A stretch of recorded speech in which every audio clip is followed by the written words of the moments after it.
Bom, mas como tudo na vida, a maternidade também tem um lado B, e parte desse aspecto é a vida sexual depois dos filhos. Uma pesquisa realizada pelo projeto Mães que Pensam Naquilo revelou que 70% das mulheres apresentam queda no desejo sexual depois de ter um filho. Além da falta de desejo, outros aspectos impactam no prazer feminino, como, por exemplo, a dor na relação sexual.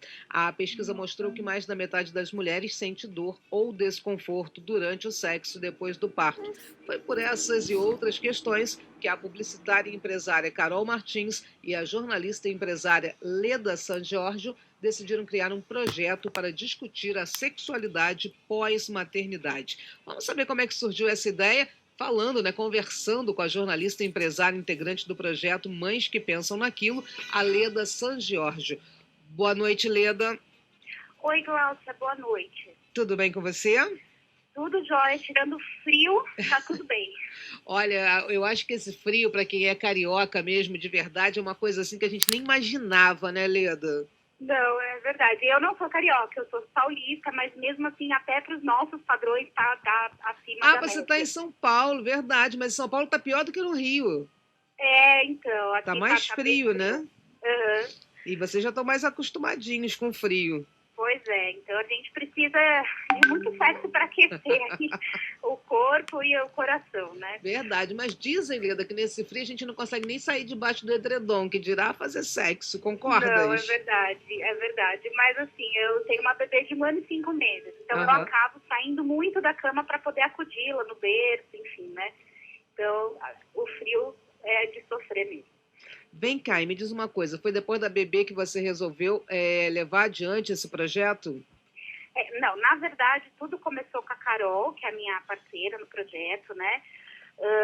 A Carol é uma amiga de longa data e a gente, por coincidência, engravidou praticamente juntas, com uma diferença de 2 meses, e acompanhamos uma a vida da outra pelas mídias, enfim. E um dia eu vi um relato da Carol sobre a dificuldade que ela estava enfrentando, né? E a bebê dela já tinha 1 ano e 2 meses nessa época, e eu achei que ela tinha posto esse relato no Facebook, né? Aham. E quando eu percebi, na verdade, ela tinha criado um grupo fechado, né? Com algumas mães que ela conhecia para relatar essa dificuldade que ela vinha passando, né? E quando a gente viu, esse grupo cresceu, assim, em menos de uma semana a gente já tinha mais de 500 mulheres e os relatos todos muito parecidos, né? As mesmas angústias, as mesmas questões e muito pouco apoio, né? A gente percebeu que, pela pesquisa que a gente fez, teve uma pergunta que a gente questionava se elas tinham conversado com médicos sobre isso, sobre essas queixas, e o que os médicos dizem para as mulheres, né? Qual o recado que eles dão. E o recado é usar lubrificante e vai passar. Uhum. Né? Só que assim, por exemplo, a minha bebê tem 1 ano e meio e não passou. Eu ainda tenho dor, eu ainda tenho secura, eu ainda tenho queda do desejo. Então, quando que passa, né? Quando que a gente vai ter a vida sexual de volta? Né? Como é que isso acontece? E tem outras questões que vieram à tona de autoestima. Então, é um novo corpo, o seio modifica. Então, tem a questão das mães que têm dificuldade de deixar o seio como uma zona erógena para simplesmente o alimento do bebê e não deixam mais o marido tocar, por exemplo. Então, foram muitas questões, e aí a gente foi tomar um café, eu estava saindo de um trabalho que eu tinha de 8 horas por dia e tal, para ter mais tempo com a minha filha, e aí, paralelamente à empresa que eu abri, a gente decidiu fazer o projeto, lançar o projeto. Foi assim que nasceu. E muitas, vocês perceberam que muitas são as mulheres que passam pelas mesmas dúvidas e mesmas questões, né, Leda? São muitas, Glaucia, e a gente fica, assim, surpresa, porque, claro, tem no grupo, inclusive tem as mulheres que falam, eu não senti nada, tá tudo ótimo. Sim. Só que, assim, até pela pesquisa mostra, né, a gente tem uma proporção de 7 em cada 10 mulheres sentem essas dificuldades. A queda do desejo, a dor, a gente teve um número de 54% das mulheres relatando dor. Então, assim, é muito alto, é muito expressivo. 7 entre 10. Oi? 7 entre 10. Isso, É 7 muita entre gente, 10 né? mulheres apresentam queda no desejo depois da maternidade. É muita gente. 54% dessas mulheres relatam dor na relação sexual. Né? Então, assim, é um número muito expressivo para a gente aceitar que vai passar, né? Quando os médicos dizem vai passar. Para a gente usar um paliativo, que é o gel, e não resolve em muitos casos. Né?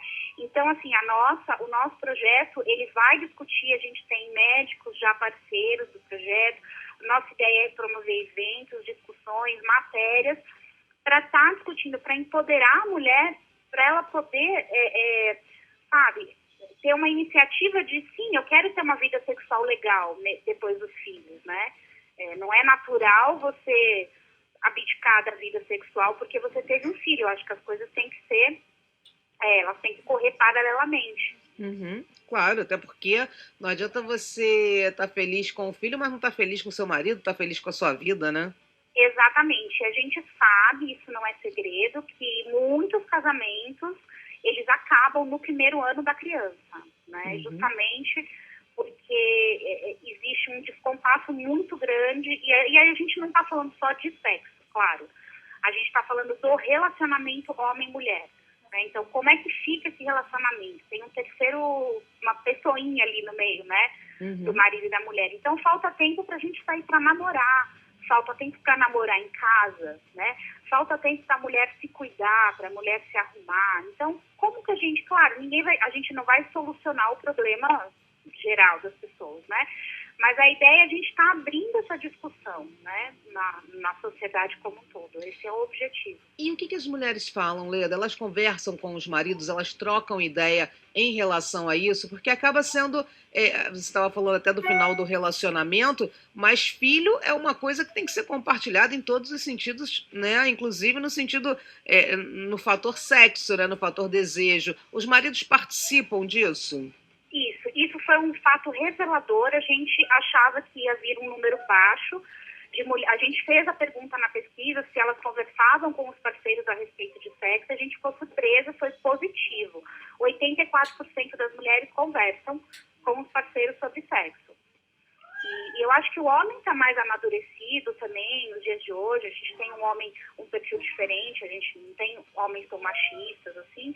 E eu acho que os homens estão mais abertos também para conversar. Não significa que eles entendam 100% qual que é o momento da mulher, por que a gente tem dor, por que a gente não tem lubrificação, enfim, todos os outros fatores. Então, o projeto também, ele é direcionado para os maridos, né, para os homens, até perguntarem, questionarem e entenderem essa fase da vida da mulher. É porque o homem acaba pensando até que é pessoal, né? Ah, não, ela não tem lubrificação porque é comigo, ela não tem mais desejo por mim, né? Não é uma coisa em relação ao bebê, é uma coisa pessoal, né? Tem homens que pensam assim também, né, Lida? Exatamente. E não é, claro, tem a parte fisiológica. Então, por que a mulher fica sem lubrificação?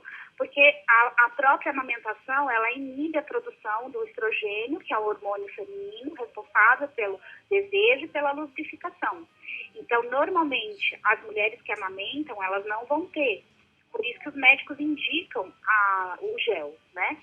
Mas eu, por exemplo, não amamentei. E eu tenho essa dificuldade até hoje. Né? Então, assim, por quê? Né? A gente quer responder esses porquês que rondam a vida das mulheres, né?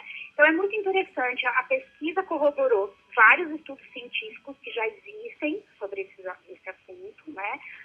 Da dor, enfim. E a gente também quer aprofundar mais e dar essas respostas. Eu mesma, assim, é uma questão até realmente pessoal, eu quero uma resposta. Por que eu ainda enfrento essas dificuldades? Né? E é isso que a gente está em busca de conseguir. E como é que vai funcionar o projeto? Como é que as mães que pensam naquilo podem participar? Então, a gente está chamando o projeto de plataforma de engajamento. Né? A ideia é engajar as pessoas, a gente quer que as pessoas participem do projeto. Então, a gente tem todos os canais das mídias, a gente já tem um canal no YouTube, onde a gente vai gravar entrevistas com médicos, nós vamos gravar vídeos, né, eu e a Carol, sobre essas questões. A gente vai ter eventos também, Inicialmente a gente vai começar por São Paulo, mas a ideia é a gente estar fazendo eventos em algumas cidades, eventos que a gente deve trazer especialistas e fazer uma roda de discussão mesmo, para debater o assunto, né?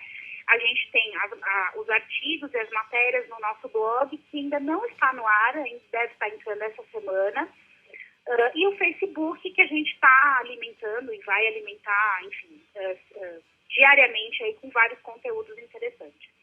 E as mulheres, mesmo aquelas que acham que quando tem bebê não tem mais que ter sexo, podem e devem participar, né? Podem e devem, a gente tem como manter o anonimato, se for o caso, se a pessoa quiser mandar uma pergunta anônima para a gente responder, se ela quiser participar como ela mesma também, né? E esse grupo que eu estou falando que é um grupo fechado, então a gente avalia a aprovação a entrada, né, das pessoas, porque realmente nesse grupo o que surge ali é muito íntimo. As mulheres abrem realmente o coração. Então esse grupo ele continua fechado e tudo que é abordado lá dentro não é usado fora dele, né?